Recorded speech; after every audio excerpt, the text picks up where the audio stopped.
welcome along to this tranche of content which we are producing in association with our friends and partners at Landlord. We're calling it Landlord Digital Lives, and we're going to be speaking to landlords who have adopted digital technology to find out how it has improved their landlord life. Now, at Property Tribes, we've been promoting a digital first approach since the forum was first started way back in 2009. So we are big advocates of landlords adopting tech and digital tools to help make their lives easier and more efficient, and very often to save money.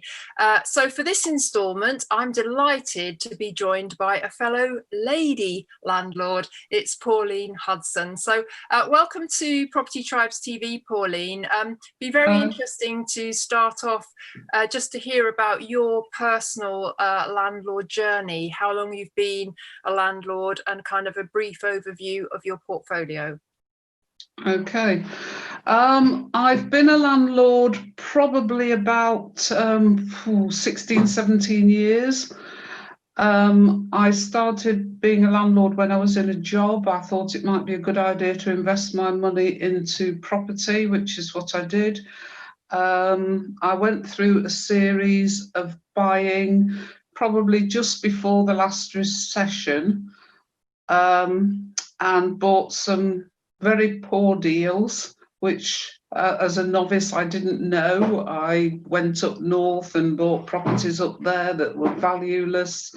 I've had to sell properties off at a loss.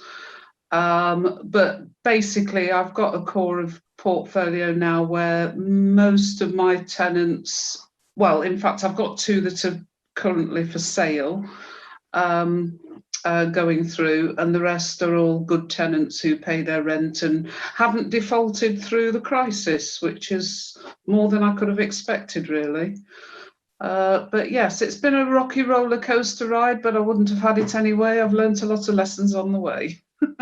Well, that's a very pragmatic view to take. I'm guessing that the landlord pain that you experienced perhaps encouraged you to adopt digital technology. And, you know, when you decided to start looking at digital tools for landlords like Landlord, did you find it hard to shift across from that kind of analog way of doing things across to the digital way? I didn't find it too hard because I did. I've had a property management system, which was based on my computer, which I've used for years. And it's only probably about 3 years ago I thought I really need to do something that's more useful, mostly in terms of the banking facilities, because I'm not very good with receipts and tracking my finances. And every year when it comes to tax purposes, there's a mad scramble, and I thought there's a better way of doing this. So I did subscribe to another platform, which was costing me quite a lot of money every month. And then I came across this and I tried it out, and I just thought, you know, it's the best thing. It's absolutely superb. So I've been using it. The system actually has just told me I've been using it for 161 days as of today. Oh, that's wonderful. So you must have been one of our very early adopters. Yes. Now, when you started out, I'm guessing that, you know, the whole COVID thing was just unfolding. When you started out using the Landlord system here in 2021, obviously it's become a lot clearer of the impact that COVID-19 and the ensuing lockdowns have had on the private rented sector. Do you kind of feel that these digital tools help landlords mitigate risk, particularly bearing in mind that I'm sure you'll agree with me that risks are massively amplified now? Yeah. Sure. What I did at the back end of last year, because I have now a clear view of my portfolio and how much it's worth and everything else, what struck me is that I wasn't buying properties. I haven't bought any properties since 2010, but I believe that there is going to be a slump in the market, and what the digital platform has enabled me to do at the end of last year is to refinance some of my properties where I had a lot of equity sitting there, so that I'm now in a position to, when the market crashes, which I don't believe as yet, but I'll be in a position to buy properties, and I'm in a position to buy them cash. Well, So that's an incredible testimony to the software and how it identifies capital raising opportunities that perhaps you weren't aware of. And I think in the current environment that landlords find themselves in, cash is definitely king. Even if you're just sitting on a cash buffer, it can certainly give you peace of mind. It can protect you against rental arrears and voids. And as you say, you've got cash sitting there that if you do see what you discover to be a bargain, no doubt using the Landlord deal analyzing software, you can jump on it and be a very attractive proposition to a motivated seller. Yes. And that there's no way that I would really have come to that realization without the software. It's just opened up my eyes in so many ways. Fantastic. What would you say is your daily kind of, or just basically your routine with the Landlord software? Do you use it every day? Are you constantly tweaking it? How do you interact with it? I don't use it every day because my portfolio is not that huge. Mm-hmm.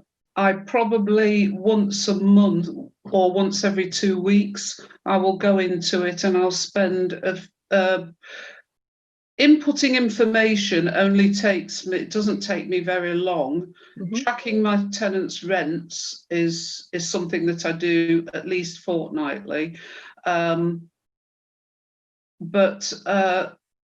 putting in receipts, that, as I say, that's where I'm traditionally I've not been very good, but now I upload them onto my computer, or I scan them into my computer and then upload them onto Landlord. And it means I can get rid of all the files that are in the mirrored cabinets behind me. One day I will be able to empty them all because I don't need all that paperwork anymore. I think you've hit on such an important thing about working in the cloud, that you don't need to have all these physical pieces of paper. It's good to keep them for a number of years just in case. Yes. But ultimately, everything can be stored in the cloud, and you can access it literally wherever you are in the world, as long as you've got a smart device and an internet connection. Yeah, and that's the beauty of it, because I am now semi-retired, and once COVID unlocks, which hopefully things will be safer, and we start getting back to travelling again this summer, then I want to be travelling, and I can still manage everything with my phone. Fantastic. I don't even need to take my laptop with me anymore. Well, I think you've just beautifully highlighted many of the benefits of being a digital landlord. You can literally carry your portfolio in your pocket in your smartphone. And it's interesting, Pauline, because myself and Nick and most of the people watching this interview will have got into property to be able to adopt a certain lifestyle. Many of us love traveling, the great outdoors, etc. And it's lovely to hear that this is kind of facilitating you doing that and being able to travel but still keep control of your portfolio. Yes, yeah. It's a marvelous tool, because previously when I've travelled, I usually don't travel for more than a week, 10 days, because I think, well, I have to get back to keep on top of things. Now it doesn't matter, because as long as I've got my phone, I've got all the information I need. I can make the phone calls to the relevant tradespeople or whoever, and I have a trusty team that I know will get on and do whatever needs doing. Indeed. We're in the early part of 2021, Pauline, and we've got many newcomers coming to the Property Tribes platform, and indeed the Landlord platform, because I think a lot of people, over the new year, they take time to reflect on, where they are in their life. And many people take the new year to try and improve their lot in life. And many people, every year we see it on Property Tribes, return to property investment as a possible way to achieve a lifestyle or a financial goal or whatever it might be, legacy for your children, a pension, whatever it might be. And this is a very good time to talk to newcomer landlords with tips for the future. Or tips to get started. And I just wondered if you had any for any of the newcomer landlords watching today. I would say that if they're going to use Landlord, to be patient, enter as much information about each property as you can as you get it. Because one of the things that I have been very bad at is entering or keeping record of fees like the solicitor's fees, the conveyancing fees, all those additional fees that you're actually paying out when you purchase a property. I'm sure that over the years I have lost a lot of money because I haven't kept track of some of those fees that I should have kept track of. So I would say probably my advice would be to track everything and put it into the system as you go along, because it is a difficult job to do when you have to go backwards and try and find all that information. Once you've got it, and it's captured on the platform, and it makes your life so much easier.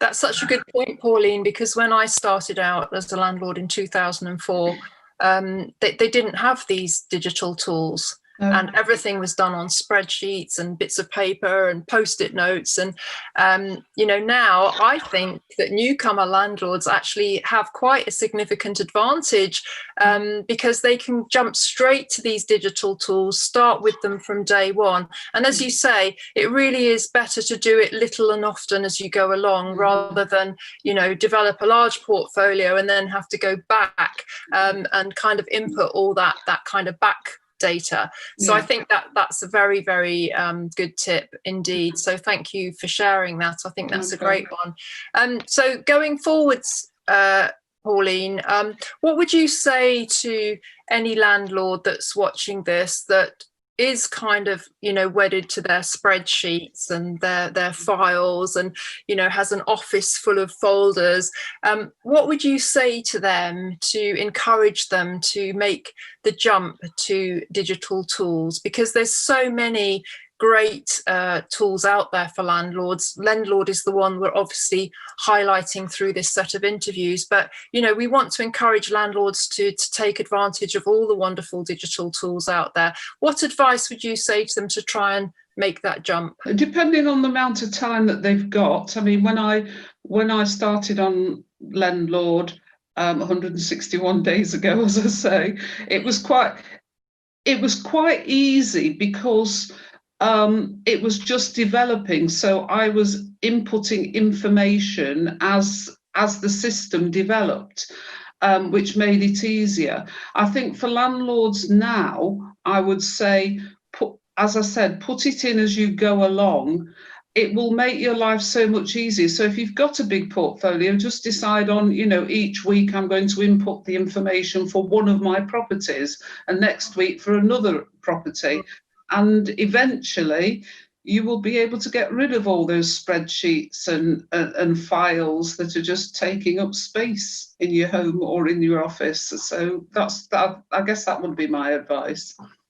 Well, that's fantastic. And thank you so much for being an advocate of Landlord and digital tools, Pauline, and for joining us on this Zoom call. And I'm really going to look forward on your behalf and live vicariously through you when you go on your travels this summer. And I wish you every success with your portfolios portfolio as well through 2021 and beyond. I guess you're going to keep the faith with property investment going forwards. Yes, I mean, I had thought that I wasn't going to buy any more properties as I thought, but I just see that in the next few months, I think there's going to be opportunities coming. So I've positioned myself in a way to take advantage of those opportunities. So yes. Well, very, very smart lady. And that's what this is all about, being smart through the use of digital tools. And those opportunities coming up, of course, there is the Landlord Deal Analyzer, which will help you even more to identify those deals and crunch the numbers. Well, thanks ever so much, Pauline, for joining us. Lovely talking to you. Thank you very much. Bye. Bye.